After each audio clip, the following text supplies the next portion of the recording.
everybody. This is all about you today, and we are honored to have you at the close of a great symposium to be joining us for a session that I think is going to change two paradigms. One of the paradigms is going to have to do with the Parent.Athlete.Coach Team. And if we can even take this group of leaders back home with a little bit different look at that paradigm, I think we're going to be clicking on all cylinders the rest of this year. And Linda has done some seminal research on energy, and she's going to share with you what we're learning about energy working with athletes. You don't read a lot about that in your tennis magazines and that sort of thing. That's going to be the next wave. That's where this sport is going in sports psychology. And you're going to be the first group who is going to be carrying that back to your parents and students. Linda? Welcome. We're so excited and been waiting all week to talk to you, and you just can hardly stand it. You know, and that energy is just building within us, and now we're here and we're finally getting to talk and work with you. So I'm so ready. I'm so excited. And I want to start out by bringing us all into the same vibration. So I'm going to do a very short, couple-minute meditation with you, and I want you to just really engage in this meditation because it's very powerful, and it only takes a couple minutes, but it'll help to bring us all together. So I'm just going to sit down as I do it and ask you to close your eyes if you're comfortable doing that. There isn't anything you need to see except what's inside of you, so it's very good to close your eyes and start out by taking a nice deep breath. And just continue taking a couple more deep breaths, feeling the air as you breathe in and out. In and out. Just beginning to relax. Releasing any tension, any fatigue, anything you don't need.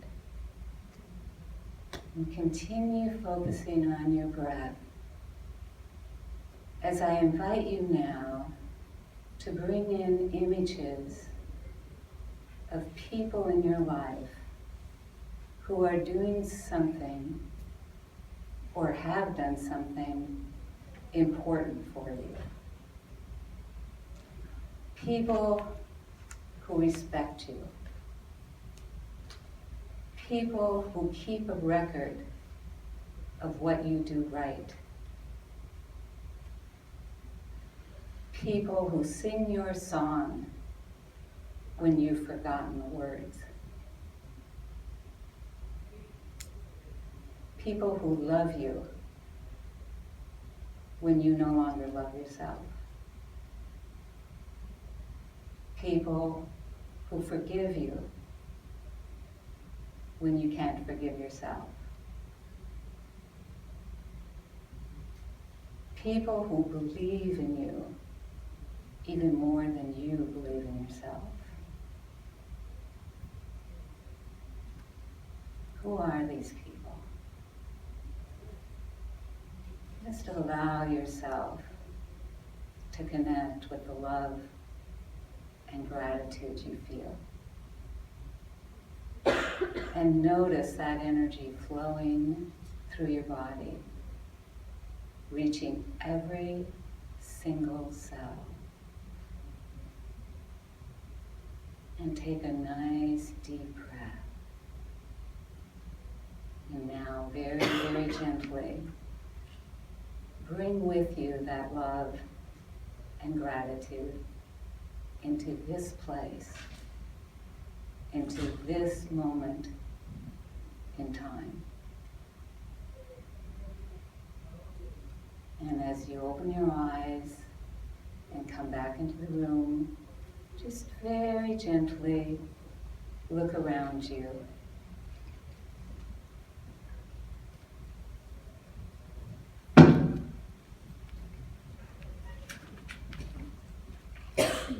I feel so good. And I'm just so happy to be sharing this awesome information with you. But I have to turn it over to Bryce to start us out, so on to it. All right. As I said, this is all about the leading teaching pros being in the same room.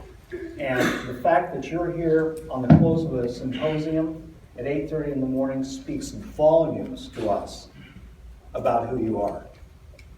The fact that you're here still adding to your teaching to go back to your students and your parents is amazing. A-W-E, amazing. So let's jump right in here and go to work. We're not here for a long time, so instead of having you note bound, because heaven knows you've had enough handouts and enough notes to last you the rest of the year.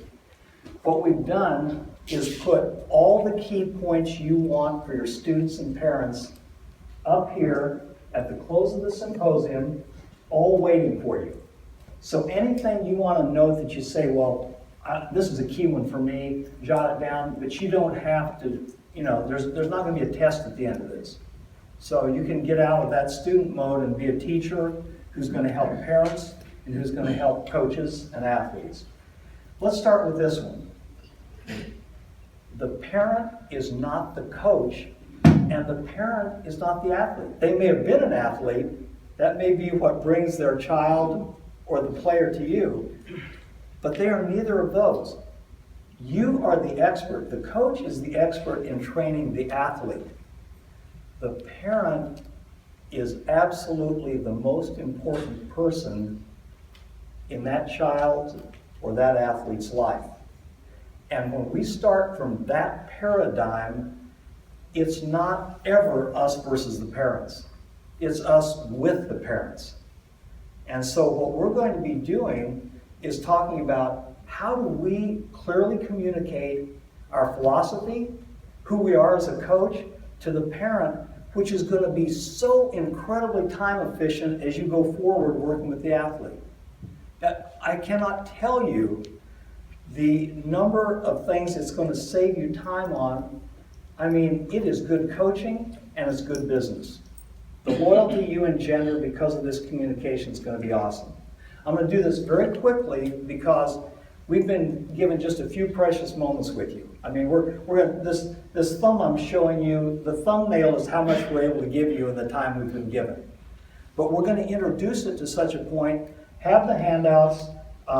Those of you who don't have Linda's book, The Confidence Factor, she's going to get into energy and energy traps. It goes into it in depth. Another book, Yes, God Speaks to Women Too. I've had more male athletes grab this book and say, once I got through the title, I couldn't believe how much stuff was in here that I understood. Okay? We've about sold out of this one. We've got a few copies of the Courtside Coach, the little yellow book that many of you have. We've got everybody from juniors to league players to tour pros who carry it around in their racket bag. And that's what they look at before they go on the court each day. So all those are up here, but we actually have a couple gifts as well. So once we're finished, we've made up a top 10 list for parents. And what I would ask you to do, because you're the leaders here, come up and take one of those top 10 lists, take it home with you, run it off, and share it with the parents. And we'll show you how the parents and the players who are working with us use it. It's really got some great stuff. And there's also a little card up here. My tennis coach is starting a new parent-coach-athlete communication system online. So if you want to take one of those, that's another reference for you. All right, let's take a look at this. Athlete-centered is basically the athlete comes first, winning comes second. All right? There's a continuum here. The continuum is that if that's where we're going to be with our philosophy, then we always start with, well, what's in the well-being of the athlete? This is going to be a marathon, not a sprint. So the fact that we're all still here shows that it's a marathon, right? We're still with it. we want them to be with it. We don't want burnouts. We don't want kids putting the racket down and saying, man, I just can't take it anymore. This pressure is too much for me. And so, when we go with that, we will show it in the way we teach. Now, skill center, yes. Teaching technique, you're the expert. You're the person who trains them. You're teaching strokes, strategy, tactics, and hopefully adding to the mental game. All right? Achievement center, real easy to slide into the win first. Okay? Overtraining, the injured athlete, somebody's sick, whatever it takes. Got to work up the computer ratings. Got to get, higher up on recruiting.com, all that sort of thing, okay? And only you will know where you're going. I'm just reminding you that what we're hearing from the athletes and the parents is the pros who go with the athlete first and the winning second helps diffuse some of the stress they're feeling. And so that's something that we get to do. All right, let's take another step here. Linda, would you like to speak to this? Yeah. Yeah, this is, 3 crowns that term was coined by my dear friend and mentor, Steve Wilkinson. And he has a book out called Let Love Serve, and he talks about this. And this is something that hopefully, that you are focused on with your players, but I really want to emphasize it and support you in it if you are. If you are coming from, this is what's most important, positive attitude, good sportsmanship, and full effort, and that's what your players focus on when they're playing, then fear of losing, and it's very difficult to go into fear when you focus on something that you have complete control over. And what's difficult about this at first is that in your profession, a lot of times you are evaluated by the wins or the losses, okay? And so you might be tempted to focus on, well, I have to focus on winning, which ironically is incorrect.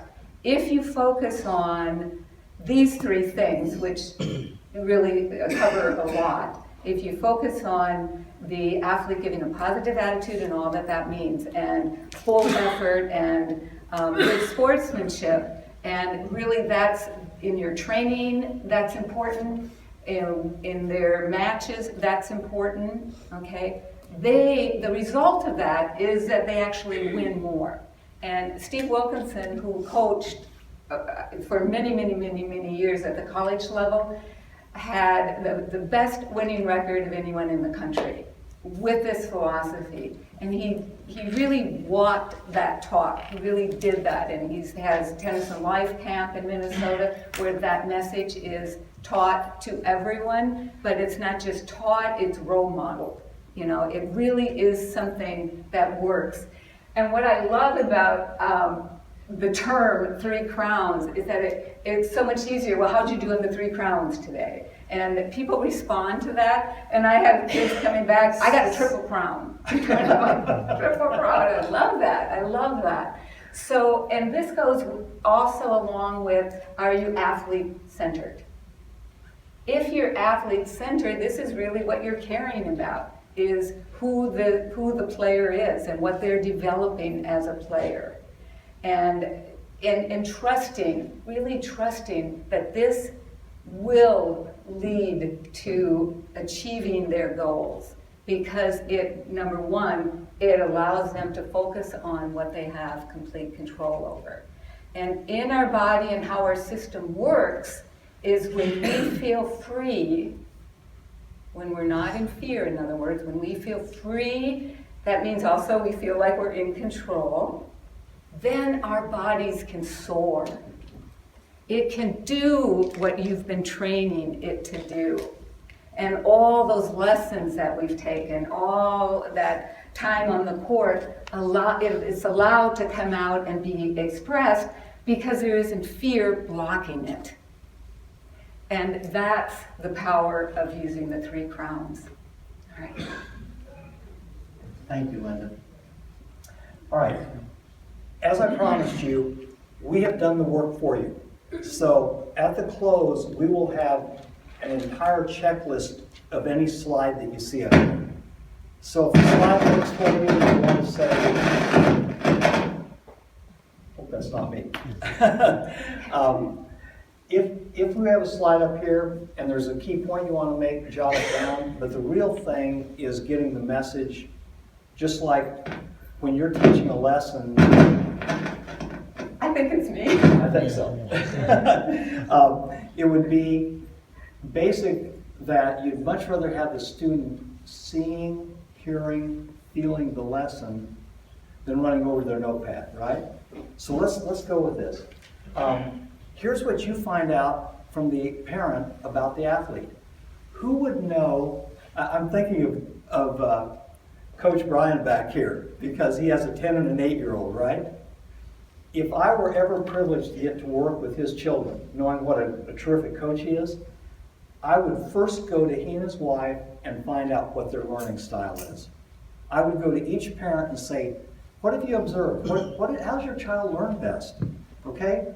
We said physical. I mean, you can say kinesthetic, you can say feeling, but do they have to feel the shots? You know, is that kind of how they learn things? Are they visual? Do they make pictures in their mind of how they're going to hit this ball? How do we do that as a coach? Verbal, okay? How do I come up with trigger words that ignite them to execute the shot? And I'm going to do just a quick one with you, because we were working with an ATP pro who made his living on the tour in doubles. Played Davis Cup, played the Olympics, all right? I once asked him, this is so cool when you work with good athletes. I once asked him, I said, well, gosh, you never talk about yourself. I said, you were out there for 10 years. I mean, did you have any wins you ever felt good about? And he said, well, it's tough out there. I mean, well, the Bryans. And I just stopped him. I said, that's enough. Okay, all right, I'm ready for the lesson now. All right? And basically, I asked him, because I love to volley and I love to play doubles, I said, could you give me a volley lesson? And see what you think of this, okay? Here's what he said. He said, all right, 10 years on the tour, here's what I learned. I want a firm wrist, I want the racket head above the ball, and I want to feel like I've got a live dove in my hand so that I don't get too tense and tight on my volley. I had a player come up to me yesterday who missed a match point in a volley, and I got to share this with him, okay?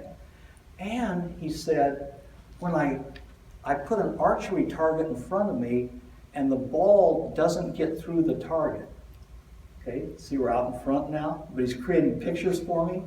He said, when I make contact with that volley and stick it, I squeeze the bottom 3 fingers of my hand and see through the back of the ball. Think of all the different things he did for me with that. And you all are so good at that, because if we know what the learning style is, you're nailing it somewhere along the line. Is it a feeling thing? Do you feel the dove? Do you see it? Do you see that archery target out in front? If it's back of the ball, maybe that's your trigger, that you keep your eye at the point of contact. I have one of my juniors that calls it Fed head. When you keep your head still and on the ball, it's like Federer. You got Fed head, okay? Mm-hmm. So we've got lots of things we can do with this. All right. These are just reminders, and I think you do this to protect you and to be a great communicator with the parent. Just share with them how to get in touch with you. What works best for you? Is a text going to do it? Email? Cell? Do you want to go online and do something? But do it the way it works for you. The key is that they know you're interested. That's all they need. So it's not adding more things to your list. It's helping you be very efficient and communicating clearly. Okay? We talked about a top 10 list. I just have to share this with you and still leave Linda time to change the other paradigm. What we do with parents and students is we give them the top 10 list, which we're going to give you today, and we then ask them, would you take that and make your own pep talk, your own checklist that's going to be your daily reminder to be the best parent you can be of a tennis player. I've got to love this. This little laminated card is what the parent of one of our students brought back to us. She has a 14-year-old who's playing tournament tennis, and she said, this is what I look at before he goes to training every day, and especially the night before and the day of his competition. Because a 14-year-old, she's taking him to the tournaments. See what you think of this. She said, this is mom's pep talk. I am supportive. I am positive. I am understanding. I am available. I'm a cheerleader. I'm an observer.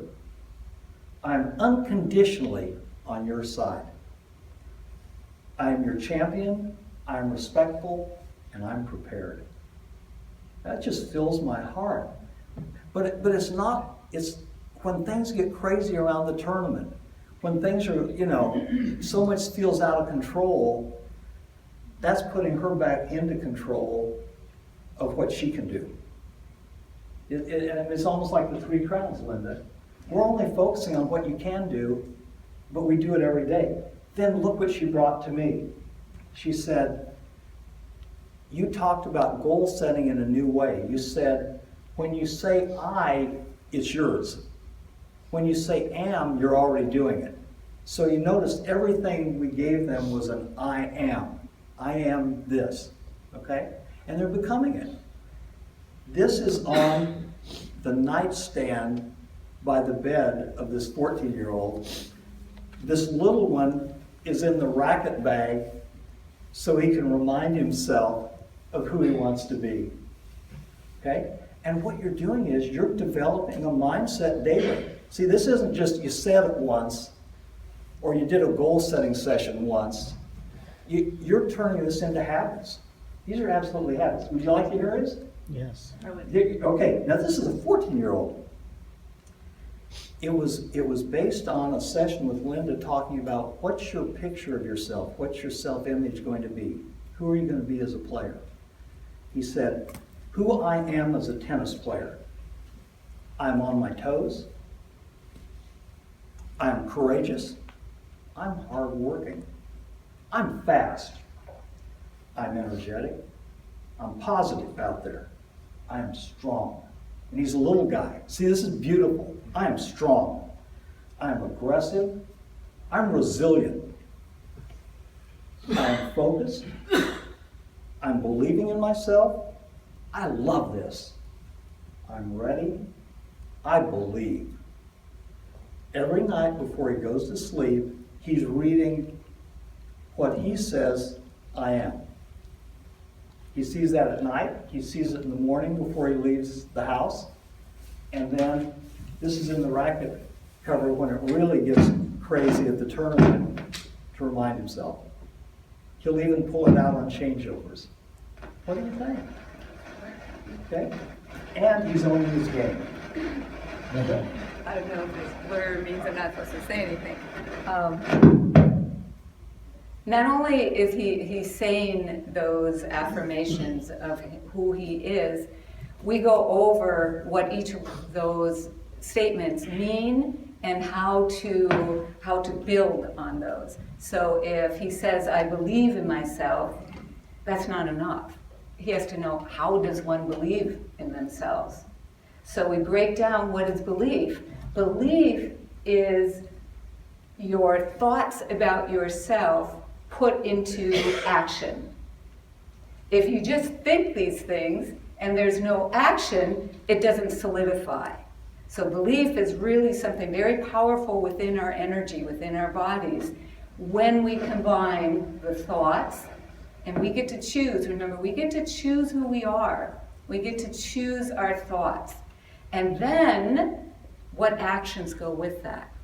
So let's say, for instance, that you're out there and it's a really tough match and you lose it. How do you respond to the loss? Do you just go into, I'm no good? I can't do this, this isn't worth it. No, because you believe in yourself. Somebody who believes in themselves looks at that as, boy, look at all I learned from this match. I can go back on the court, I can add that, and I can do this. I can get better, I can do better. And it shifts where their focus is, and it empowers them. And we do that with every single thing that they want to create within themselves. It's a very, very empowering thing to do. Okay? Thank you. Do you have the, I may have tossed it over here. Let's give this a shot. Okay. I like this. What are we going to play today? Remember that this is about play. Remember, tennis is play. And the essence of anything, we always want to go to the essence of what it is. Sport, games, tennis is about playing, okay? And so you got to remember that. If you keep that fun, that enjoyment of it, then you're empowered. You're going to do better. Now, this whole thing that we're talking about is creating more rapport with the parents, with the athlete, and then you become a team together because you are trusting each other. From what Bryce was telling you, parents start trusting you because you have respected them. You have honored them by letting them know, one, that you realize that they are the most important person in their child's life. Two, you also honor them by giving them the parameters of your training. Like we missed the part about, do you want parents at training? Maybe you don't want them, but you need a really good reason. You can't just say no parents and not expect any pushback, okay? Because parents today are very involved. Much more than my parents ever were. I don't remember my parents ever being at anything I was involved in. But today, and us as grandparents are involved with our children. So you're going to have a good reason for it. You just need to make sure you explain it. In our work, usually parents are not in our sessions. But sometimes parents will say, well, do you mind if we stay in? And we welcome parents. We love it, because then we figure they're learning what their child is learning and they're going to be in sync. But we don't just say, come in. We talk about the parameters. And one of our parameters is, we really don't want you to talk very much. Okay? We want to hear what your child has to say. And, parents, they've been there, they have a lot to say about it, and they're going to want to jump in. But you're going to really have to bite your tongue. Because if you're doing the talking, then there's no sense in having your child there. Then the session is really about you and what's going on with you. So we say that up front. And almost all the parents understand that. I mean, I think over the years, I've only had one parent that was really just could not stop herself from talking. And part of it is that they get so excited. They're really excited about what they're learning as well. And so they do want to talk. You have to do the same thing. Whether you want them or not in the training session, you have a parameter. You have boundaries. And just simply explain it to them. That makes them feel safe, they understand it, and then make sure you enforce it. It's like when, if any of you are also in teaching, you know that in the beginning of the year, you've got, rules and ways that you're going to keep everything running smoothly. You really enforce it those first couple weeks. I mean, you jump on every little thing in the kindest possible way, of course. But then the rest of the year, they're trained. They know what to expect. So you have to enforce it with parents as well. Now we're moving into creating rapport with the athlete. And you know what I think we really need? This is so precious in terms of us sharing a few moments. I think we need to do the energy paradigm, because this will all be on paper for the coaches. okay. All right? I just want to say one thing I got to say about the training, because this is what we hear from kids. Well, what are you doing in practice, in your training sessions? And they'll say, oh, we're just hitting cross courts, we do these drills, I don't know. And they not never, I shouldn't say that, but oftentimes they don't know the purpose for the drill. Now to you, I'm sure 100% obvious what the purpose of the drill is, why you're doing it. We want to tell you though, that's the kind of thing. When you think it's obvious, you really need to explain it. It's kind of like common sense. It's common sense, well, common sense has to be taught. Absolutely. Okay, so let's say you're working on closing out a point, you know, the final shot, and that's when they miss it. So they get a short shot, they come in, and then they miss it. So they need work on that. Okay, so you just explain that that's what you're doing. I mean, it's going to be a short explanation, but vital. So you have to have always a connection to what they're doing, and you have to explain it, and it saves you so much time. And then at the end of the session, go over it again. You know, what were we working on today? Why were we working on that? And that kind of repetition is like, how we've been saying this over and over again, but it's really helpful to do it. People, kids, even adults, we all need that. It's a very good thing to do. So now, I think, you know, if we go into the energy traps and getting to know your athletes at a deeper level, that's something that you probably haven't heard, and so that's why we're jumping into that, and we're going to spend a little more time on it, right? About 15 minutes. Okay. Getting to know your players and what's going on with their energy simplifies things for you. First of all, what you need to know about energy is that we are energy and information. And when you start thinking of yourself as energy and information, wow, it simplifies your life. But when you're thinking of yourself as this physical being with all these cells and muscles and tendons and ligaments and all of that stuff, it complicates your life. But when you break it down to your energy and information, and your job is to take care of your energy, believe me, it simplifies it. And in reality, that's what we are all about. You just need to know that your energy can be stuck, scattered, or flowing freely and in balance. Now, where do you want your energy to be?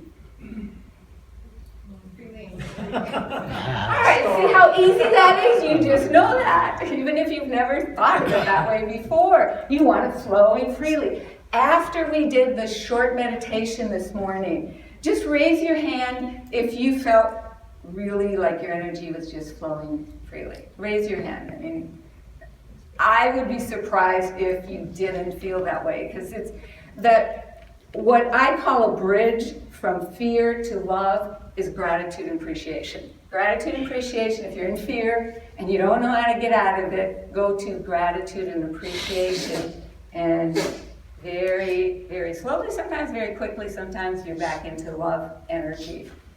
The other thing I want you to know is that when you're coming from fear, your energy is scattered or blocked. And everything that you're experiencing is through the veil of fear. Changes your world.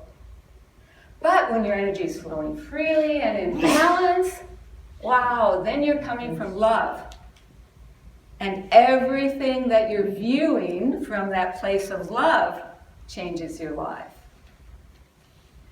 Fear weakens us. Love strengthens us. Okay? When we're in fear, our thoughts are no longer clear.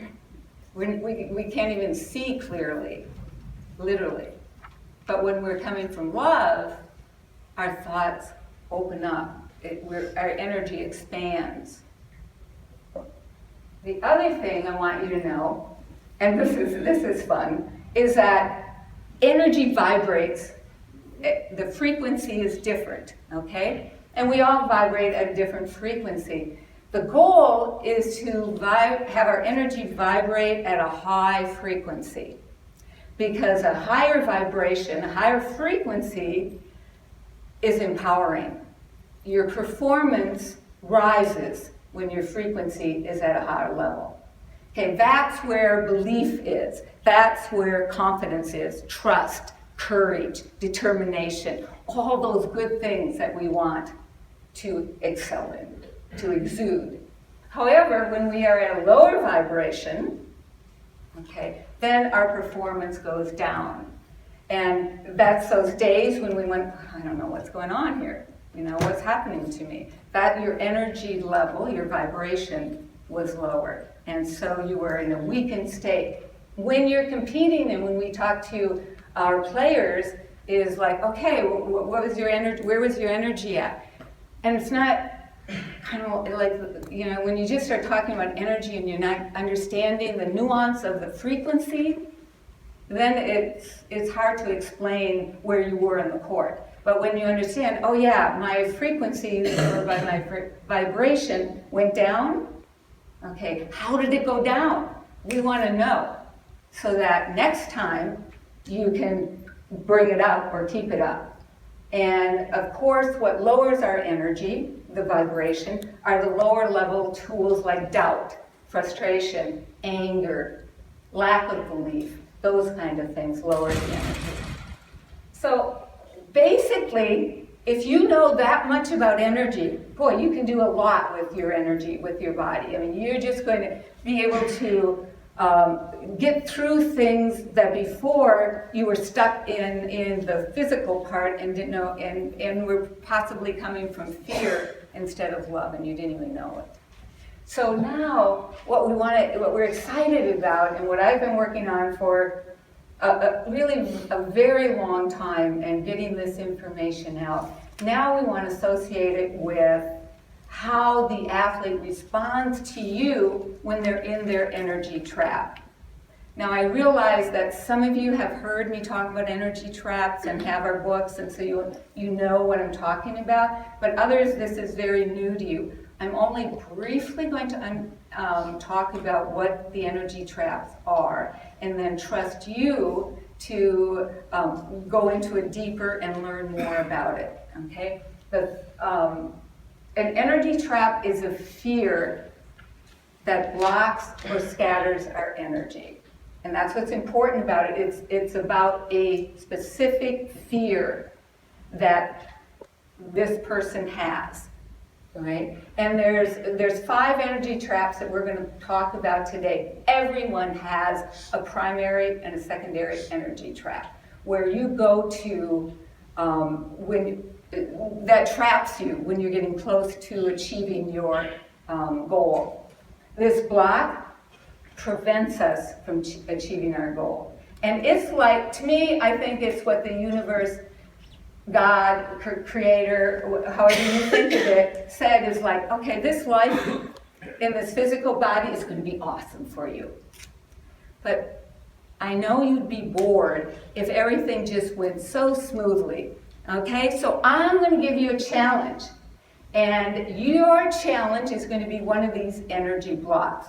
And whenever you get close to achieving something, close to the end of a match, close to the end of a set, anything that you're achieving, you're going to be vulnerable to falling into this trap. And it's going to be your job to see if you can learn how to stay out of it, or if you do fall into it for a bit, how to get out of it. And that's, it was like, okay, so we really want to look at this as challenging and fun, and not as oh no, not something else to bring me down. And lightheartedly. The first energy trap is arrogance. These aren't in any order other than 1, 2, 3, 4, 5. Okay? Not arrogance in the dictionary sense, but in this system, arrogance is the fear of being judged. Okay? That self-deprecation is a fear of not having enough. Impatience is the fear of running out of time. or not having enough time, or missing out. Martyrdom is the fear of being a victim. And stubbornness is the fear of change. Okay, those are the 5 we're going to talk about today. Now, arrogance gets us to focus on what other people are thinking. This is an important thing about these energy traps. When you are in this fear, okay, you no longer seeing clearly anymore. It doesn't matter what's going on out here. You're focused on people are thinking about me. What are people thinking about me? That's what you're focused on. You're no longer focused on the match. Okay? So you can see why this is important. If you as a coach are talking to them, and I'm really hearing what you're saying, they're hearing something else, and we'll get into that in a minute. Self-deprecation gets us to focus on our perceived weaknesses. Things that we perceive we can't do.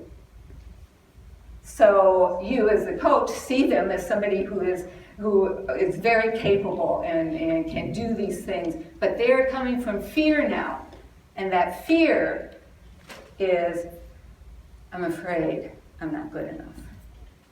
And I know we have lots of athletes who have that one. Impatience gets us to focus on the fact that we're running out of time. So we're just focused on running out of time when we're in impatience. Doesn't matter what else is going on around us, that's where our focus is. Our focus isn't on what we're doing anymore. And martyrdom gets us to focus on what's not working.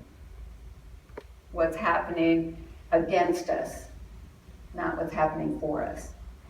And stubbornness gets us to focus on what we've always been doing something the same way. I have to do it this way. I've always done it this way. This is what's got me here, even though it's no longer working. Okay, so you can see that the fear is where the focus is. That's the key. Now, we're going to get into the conversation. What the coach says, what does the athlete hear? And the effect of communication with the energy trap, right? Arrogance, example. The coach says something like, you need to work harder. What do you think? The athlete who is in the trap of arrogance, okay? If they're in the positive pole, no problem. But you'll know when they're in the trap. It's very obvious. The athlete hears, yes? That's not very good feedback from a coach, is it? No, that's what I say, but don't we say things that are not very good feedback? I mean, if I gave you an example of saying that, saying it very well, you're not going to trigger their trap. Okay. So, wouldn't another way to say that is let's go? Okay. What would be another way of saying it? Yeah, Okay. Now, if they're in their trap, though, of arrogance, you want to express respect for them. You're really good at knowing what you want, so you're validating them. And that's what they need. They need to know that you're on their side, you're not judging them. Because remember, they felt like you were judging them. They went into that. And then you ask them, what do you need to do to go to the next level? Okay, in the example, if they're not working hard enough, you're in that question because you want to help them get better. Okay, so what do you need to, and they'll have an answer, and then the communication, you'll have gotten them out of the fear, and that's the key. That's the key. Because if somebody's in fear and you don't take care of the fear first, you're not going to go anywhere in the conversation. It's going to be a fear-based conversation. Okay, and you, if you're not aware of what's going on, you're going to wonder what the heck's going on with this kid. He's just crazy, because he'll get real dramatic and he'll get disrespectful. Self-deprecation, the coach says, here's a list of colleges. And on that list, there are none of the colleges that this athlete wants to go to. I had a client, this actually was from this client said that. What does the player hear? I'm not good enough, of course. I'm not good enough. Well, in her mind, before that conversation, she was thinking, you know, if I work hard enough, if I do this and this and this, you know, maybe I have a chance. But the coach said that, and it triggered that I'm not good enough. Well, this athlete isn't going to work very hard in that state. So what can you say instead? Ask them what colleges they're interested in is the obvious one. Follow up, what do you think you need to do in order to qualify? Okay. I know when you hear these, they must make sense to you. But, you know, I just want to emphasize, remember, when they're in fear, they're not hearing you. Coach says, rain's moving in. And if impatience is your energy trap, you're going to start rushing. If Bryce is saying, okay, Linda, you only got 5 minutes left. I have got to keep myself in patience, or I'm going to rush through, and it won't matter what I'm saying, it'll have been lost because I'll have rushed through it. Okay? And instead, with impatience, you're doing the right thing. You're doing the right thing. Just stay patient. Okay? It's not that hard to get out of the trap if you catch it right away. Martyrdom says, you can get those shots, and you think you're encouraging them. You can get those shots. Well, if they're in martyrdom, they're thinking nothing I do is good enough. I've been out here hustling, and they don't appreciate it. They really go to a bad place. Instead, you might just say, you're so fast, and the way you hustle for everything, you can get those balls. That's going to feel different to them, and that's going to keep them in love energy, or if they were to feel moving back into love energy. Stubbornness is going to, the coach says, do this, whatever, you know, do this. The player hears, coach wants me to change something that has worked for me forever.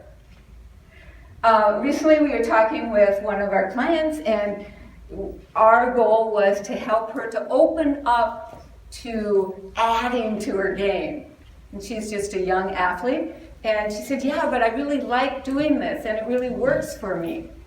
Now, if we would not honor that this is a really good thing, and then moving into options. You know, you want to give somebody who's in stubbornness options. There's other ways of doing things, but you want them to feel like it's them coming up with the idea. That's the little tricky part about stubbornness, because a lot of people have stubbornness, okay? And so with this client, we talked about, well, you know, as you go up to the higher levels, you're going to want to add to your game. You're going to want to get better. I mean, you're good now, but whoa, wait till you're, you know, over here in the 18th, how much better you're going to be if you keep adding things. Yeah, I know, but it's so hard because when I start doing something new, I don't get it right away. Guess what her other energy trap is? Impatience. She wants to get it right away. So then when, that impatience comes in, doesn't it? Just remind yourself to be patient, and it takes time, just like it did with everything else, and you'll be okay. And this makes a huge difference when you understand energy traps. When you understand your energy trap, first of all, we all have them too. One of my energy traps, in fact, my primary energy trap is self-deprecation. And self-deprecation, remember, is I'm not good enough. So, how does that affect me? Somebody is talking and saying something, praising somebody else, for instance. So you're coaching and you're praising one of the other kids. The person who's in self-dep might go to, if they're in a vulnerable state and and it moves them into fear, okay? They start going into, I'm not good enough, I couldn't do that. Nobody, you know, all the negative things. They just really start putting something on them that's not really true. And it's just the fear talking, because in the positive pole, deep inside, they know, I can do that. I can do that. But when they're in fear, and when you're in fear, like you might go into fear when you've got a great idea for your coaching, where you can be so much better at coaching, but it might be the self-doubt. The idea of, oh, I don't know if I should do that. Nobody else has ever done that before. Or what if they don't like it? You have those doubt thoughts. And you pull yourself back and you know, I can do that. And you have that energy surging through. You know it's a good idea. And then you do it with your team or with your players. And it turns out fabulous. Well, the person with self-doubt, as an example, they're inside, they know they can do it. Remember the college, the coach asked, giving the college list? That girl knew she could go, she could do it. And so we talked about it. She never went back to the coach with anything, except I said, go talk to your coach and ask him or her, what do I need to do though? What do I need to do to be eligible for a team like this? And she's working her butt off, and happy ending to the story, she's got a full scholarship now to the very college she most wanted to go to. So awesome. Are we, no more time? Okay, all right. I apologize for going over this so quickly, but on the other hand, so much of it is, if you just think about it, it is really kind of natural, organic. But we urge you, we're not writers necessarily, but the reason I write books is so I can get all the information out there. That's the only reason I do that. You guys have been awesome. You've been so great. We really appreciate your attention and your focus and the warm, I just feel, the warm energy from you, and it just energizes us. So thank you very much.